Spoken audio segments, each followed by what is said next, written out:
Back in 1995, I lived in a quiet neighborhood in the San Francisco East Bay with my wife of a few years and our 20-month-old daughter.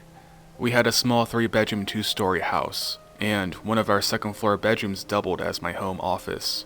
One quiet Saturday morning, I was in my office playing Command & Conquer on my computer with my headphones on, oblivious to the sounds of the outside world. I'd probably been playing for an hour or so, when, during one particularly quiet moment, I faintly heard my wife cry out downstairs. Knowing that she was down there with our daughter, I pulled my headphones off to see if she needed help with anything. Until the day I take my last breath, I'll never forget what I heard when I pulled them off. I heard the voice of a man, with a thick Mexican accent, shout, "Quit yelling, bitch, or I'll fucking cut your head off and fuck your fucking daughter." My daughter was crying hysterically. After that, it was like some switch was thrown in me and my higher brain just shut off. I wasn't making decisions, I just acted. I don't even remember pulling the .45 from the lockbox in my desk. I just remember walking down the stairs slowly, scared as hell that I was going to see my wife dead when I reached the bottom. Instead, when I reached the bottom, I saw my wife half naked, bent over the couch, bleeding from somewhere in her upper body, while being raped from behind by some burly guy with a knife in his hand. He wasn't trying to rape her, he was in the middle of the deed, and was probably nearing climax. I never said a word to the guy, not while I was upstairs, not while I was coming down the stairs, and not when I walked into the room. His back was to me, so he had no idea I was even standing there. He was holding his knife in his right hand, so that was the arm I grabbed with my left arm when I pulled him off. He spun away from her and left me with a confused look on his face, and I shot him square in the chest at nearly point-blank range. Before he had a chance to say a single word, his face went pale as he went onto one knee, and I fired twice more. One hit his neck, and the second missed entirely. I was told later that the first shot was the fatal one. What happened next has always been a point of shame for me. The only thought going through my head at that point was that I couldn't let my daughter watch this man die. Without even checking on my wife, I scooped my daughter up and walked out my front door. As I walked out to my driveway, I saw one of my neighbors standing there staring at my house. He heard the gunshots. The poor guy went pale when he saw me walk out, and I vaguely remember asking him to hold on to my daughter while I went and checked on my wife.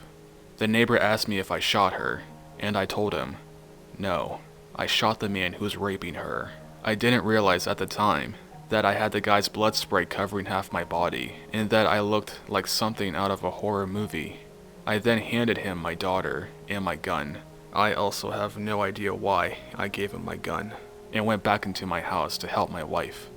The police and DA gave me some flack about the exact circumstances of the shooting. One of the detectives told me that it was more of an execution than a defense, but in the end they declined to pursue any charges. The man who attacked her turned out to be a guy with serious mental issues, who had been previously convicted of 2 violent rapes, one of which was against a 9-year-old girl. Under California's then new 3 strikes law, he'd have gone to prison for life if I hadn't killed him. As for recovery, I like to think that I've recovered from it, but it certainly induced a few behavioral changes. To this day, for example, I can't wear headphones that block out background noise. Even after years of counseling, over-ear and noise-canceling headphones give me panic attacks because I can't hear what's happening around me.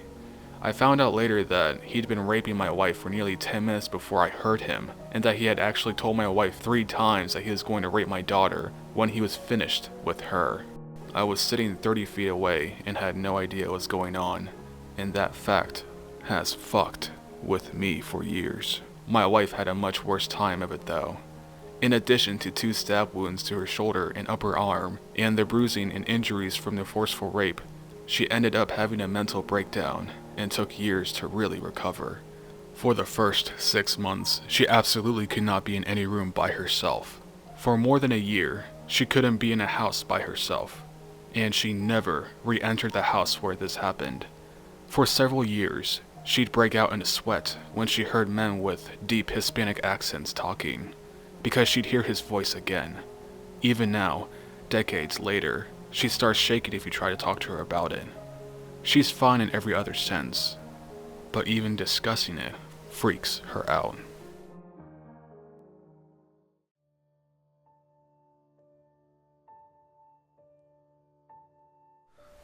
I had just dropped out of college and got a third shift job at a security company, working overnights at a warehouse. The place I lived in was the shittiest abyss of the area. High crime rate because there was really poor people living next to a wealthy spot. I had a small duplex near the state campus, and it was crappy but affordable. So I decided to finally purchase my first handgun, Smith & Wesson SD40VE, always holstered and in my nightstand. One afternoon I heard the downstairs door shut and rattle the house. I had only been asleep for 2 hours after a long work week, and I got up to check it out. My landlord lived in the other half of the duplex, and I thought it might have been him. As I was walking down the steps, which were loud and creaky, I heard somebody say, "Somebody's coming, just grab it and let's go." They were in my kitchen, and as soon as I heard them say that, I told them to leave and that I was armed. The person said, "I'm gonna fuck you up if you point that gun at me." I turned the corner to face the kitchen, and the guy had one of my steak knives in his hand while running at me. I shot him. It hit right above his eye socket, and my ceiling and wall was covered with matter and blood. It looked so surreal. His buddy ran. I called the police, and it took what felt like forever. My landlord heard the gunshot and came over. Every time I think about that day, it feels like I was on autopilot. I don't know if it was shock or what. I think about it every day. I don't regret what I did because if I hadn't, then I might not be here. But at the same time, I don't know the person's backstory as to why he needed to steal from me. Would he have come at me if I didn't have a gun? Would he have come at me if I told him just to take the microwave he was trying to take? It fucks with me daily, but at least I'm still alive.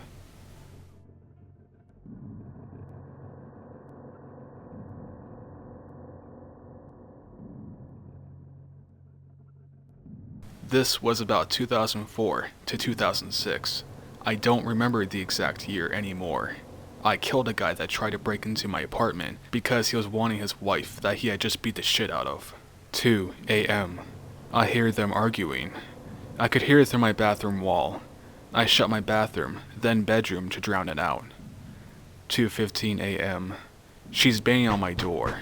Broken nose, left eye swollen, and limping from tripping and falling to get out of the apartment. I told her to go to my bathroom, clean herself up, then hide in my bedroom. The husband comes out of the apartment, yelling her name, and he notices her blood trail to my apartment. He starts banging on my door, yelling to let him in. I warned him 3 times that if he doesn't stop, that I will kill you. He kicks the lock on the door. My door swings open, and I swing my baseball bat down onto his head. He falls to the ground, stunned. He lands, stomach first, and I see a handgun tucked into the back of his shirt.